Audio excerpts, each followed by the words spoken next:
MSPs obsess over their sales funnel, but most of them, they couldn't draw their people funnel if their business actually depended on it. And it does. You've got process for leads, right? Tactics for QBRs and a CRM that maybe actually manages your deal flow. But when it comes to the most important pipeline in your business, talent, most MSPs still default to hiring as panic-fueled body buying, right? We used to call it bodies buying bandwidth. And that is where they're stuck, because if your culture doesn't create gravity, then your team will become your bottleneck. There's two funnels for every business. We spend all this time on the client acquisition funnel, and we spend very little time on the talent acquisition and the talent retention funnel. Welcome to this episode of the MSP Insider, another whiteboard episode, this one called Your Culture is Your Funnel. The people operating system MSPs ignore. It is distilled from my full episode with Damien Stevens, and I cannot wait to unpack this for you. Let's take a quick look and even kind of like draw a nice delineation line here between what most people, most MSPs have built out for themselves, right? Maybe you have all of like what it said, a good sales process, good sales funnel, good metrics, good process everywhere like that. That's on the left-hand side of this line. On the right-hand side is your people funnel, right? What this looks like for most MSPs and how they approach hiring, you post some recycled job description, right? Or something you pulled offline, maybe even scraped it from your competitor's website. You screen for resumes that come in, all flooded in on Indeed.com or something, right? And then you interview for skills, which seems logical, but you totally missed the boat, right? And then you hire out of urgency because you have to, and you hope for the best, which is the worst part. Damien and I break that down on the full episode. And I made the mistake of selling people on the need that I had and the role that was open more than truly qualifying them into being the best and the right fit for it. You see, it's not hiring. It's high stakes roulette. And every single time you're betting time, you're betting culture, you're betting cash, and you're hoping to get lucky. And the worst part, even when a person is talented, they often fail silently.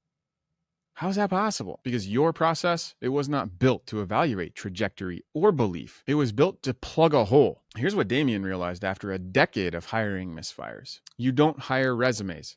You hire people, and most job ads disqualify people that you actually need. There will always be a talent war for the people that I want on my team. The first thing that we did is we said, how do we take off the normal filters? You see, you're not looking for button pushers. You're looking for believers. The ones who grow faster than the role. The ones who bring creativity and not just compliance. The ones that see what you're building and what you can co-build with them. But belief is fragile, and you cannot spray and pray.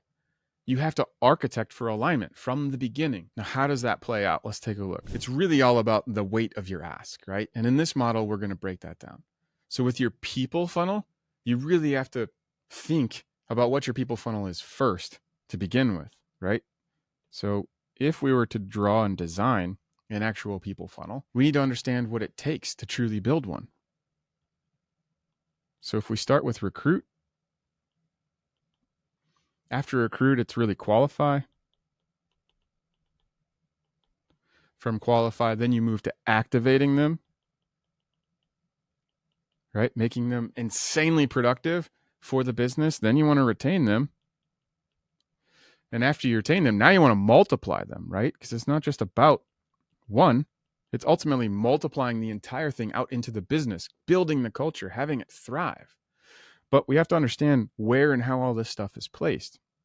I had mentioned that really this model is built all around the ask, because everything is this fine balance, right? There's a reason it's a fulcrum, because the ask is the thing that the entire thing is balanced on. What are we actually asking when we're talking about employees or hiring individuals? We're asking for loyalty. We're asking for them to take ownership over things that aren't theirs to own as far as like the business goes, right? And ultimately, we want performance out of them more than anything. And the value in this whole dynamic is really how we can provide such clarity to them, right? And build and sustain, right? The activate, retain, and multiply is really about the culture of the business. And one of the ways that we do that is we offer them a growth path inside the business. So not only do they understand where they fit today, right here, right now, but they understand where they can go, where they can grow within the business as well. Give them that opportunity. Ultimately, we're trying to talk about what is the belief fit between them as an individual and you and your business and where the business is trying to go and what you're trying to accomplish. If you ask someone to perform without context or coaching or clarity, that's a really heavy ask. If you ask someone to perform without context, without clarity, or without coaching, that is an incredibly heavy ask. Which way do you think that's going to fall, right? It's going to pull the whole thing down. If you expect retention without development or autonomy, that is a really heavy ask. It's time to performance. I may need to take longer to hire the right person so the right person can get up to speed. The job to be done is I need somebody to help the team with the workload. The job is not showing up day one. There's thinkers and there's doers, but then there's the small subset that is the thinkers and the doers. And those are the ones also that are pushing boundaries. They're finding the edges. So let's flip the funnel and build one and give you the roadmap for what it takes. If we put the ask back down here, but this is the people funnel. What can we do if we flip the funnel of how MSPs traditionally approach the people part of the business? Well, we're actually going to recruit for belief. Step number one, belief, not bandwidth, right? It's not bodies buying bandwidth, but instead we're going to hire people based on the belief, the shared vision, the desired outcome, the goal that we're in it for anyway. Then we're going to qualify for trajectory and not for credentials. You should care far more about where this person is capable of going in the future versus where they've come from or what they've done in the past. That's not to say that you don't look for a fit or overlap or any of that, but ideally, you don't want them to just show up and be able to do what they've always done. You want them to go and grow with the business, right? And then we're going to activate them through alignment, not assumption. Clarity, right? Exactly what it looks like to be successful in the role 30, 60, 90 days from now.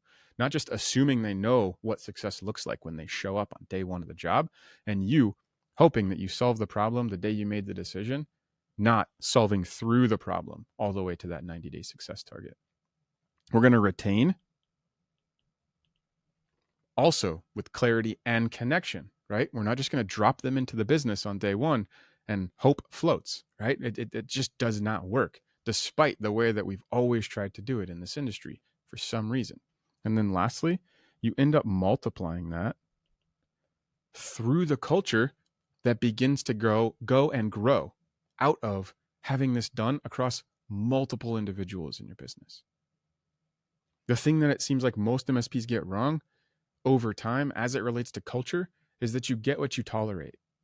It's easier to just, massage the rough edges, the sharp edges of that prickly engineer, even though everyone else on the team is frustrated with even being around them. You still keep them on. Why? You just tolerate it, right? You know how to course correct it. You can kind of keep it inside the field, but no one else around you wants to see it play through because they already know what the problem is and they're waiting for you to do something about it. And for whatever reason, you avoid that hard decision because of the fear of what lies on the other side. You do not win the talent game by selling people on the job, right? I made that mistake plenty of times early in my management career, whereas like the interview process was more about me selling them the opportunity that they had versus really understanding, is this the right person for it, right? You win by creating a hiring experience that actually makes them say, this team sees me. The culture makes sense to me. This mission is mine too. I have them self-identify with it. Damien didn't just create better hiring tools. He built an entirely new system to rethink how all of it is done. A process that actually attracts unconventional thinkers, a model that measures people's trajectory, and a company that actually helps MSPs stop guessing and start recruiting with intention. It's called Everyone Hates Hiring. And it's not about resumes or referrals. It's about building your people operating system. Everything, once you understand people, becomes possible. So I want you to ask yourself this. If I sold my MSP tomorrow, would I enthusiastically rehire every single person that's on my team today? If not, then you don't have a people problem. You have a process problem. You need to fix your funnel and you need to start with belief. And if you're ready to build your own people OS, then start where Damien did. You need to interview for trajectory. You need to build for alignment. And you need to recruit for legacy.